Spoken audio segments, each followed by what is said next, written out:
In a shocking turn of events, Iran has taken a devastating step in response to Israel's secret assassinations of its nuclear scientists. Instead of hunting down Israeli individuals, Iran has targeted the very heart of Israel's scientific and military power, the world-renowned Weizmann Institute of Science. This institute was more than just a research center. It was the brain of Israel's scientific advancement. Ranked 6th globally, this facility collaborated with NASA, MIT, and top defense contractors to develop cutting-edge innovations in quantum computing, AI, nuclear technology, biotechnology, and advanced weapon systems. More than 12,500 of the world's top scientists, engineers, and PhD researchers worked here, shaping the future of warfare, intelligence, and space exploration. Iran didn't attack blindly. Reports say Iran first launched low-quality drones to distract Israel's Iron Dome, David's Sling, and Arrow defense systems, as Israel's missile batteries reloaded, a critical 11-minute vulnerability. Iran unleashed hypersonic missiles that struck with incredible precision. The result? Total destruction. Before and after satellite imagery reveals a facility completely flattened. Not a single section remains untouched. The loss is not just physical. Experts estimate over $5 billion worth of infrastructure.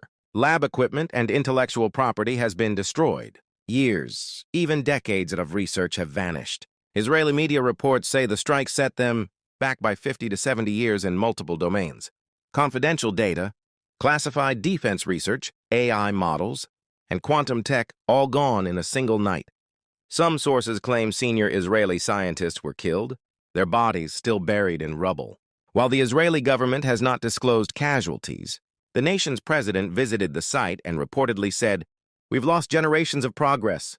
Imagine, a center operating since 1934, even before the formation of Israel, destroyed within minutes. That's nearly 91 years of continuous scientific legacy reduced to ashes. Tube News asks, why is the global media silent on one of the most significant scientific losses in modern history? This attack wasn't just military, it was strategic psychological warfare. Just as Israel eliminated Iran's nuclear scientists, Iran struck the brain behind Israel's defense and tech future. The message is clear. Iran has shown that it too can strike intelligence. Targets, not just military bases. Israel is now left wondering how long it will take to rebuild, and whether it will ever recover the minds and research it has lost. Stay tuned to Tube News for uncensored, in-depth updates on the global impact of this strike. Like, share, and subscribe. And let us know in the comments. Has the Middle East just crossed the point of no return?